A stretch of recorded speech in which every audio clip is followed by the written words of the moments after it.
Well, howdy there, Internet people. It's Bo again. So, today we're going to talk about the Biden administration revamping some of the rules related to asylum that were put into place under the Trump administration. Under Trump's policies, the window for asylum seekers was pretty small. He shrank it as much as humanly possible. The idea was to disallow as many immigrants as possible using this system. He was operating under the assumption that it's a system that is often gamed by people wanting to get admittance.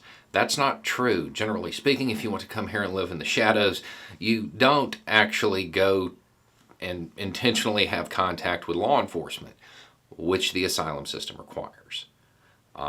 That's just another made-up Trump talking point.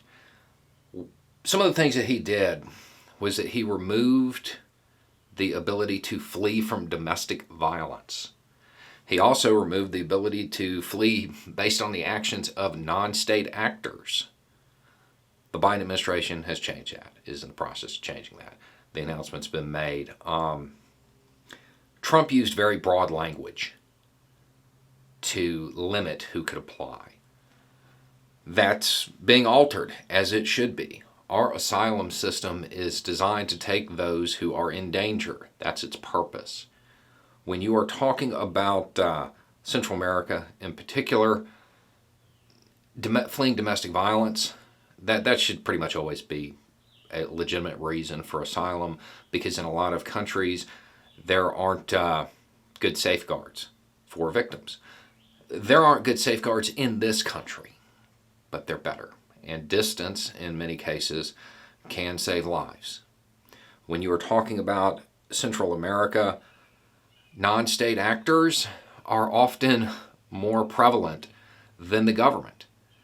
They have more control over people's daily lives. They have more influence. Because of our war on drugs, because of the profits generated by the prohibition here in the United States, non-state actors, drug gangs down there, they have a lot of power. It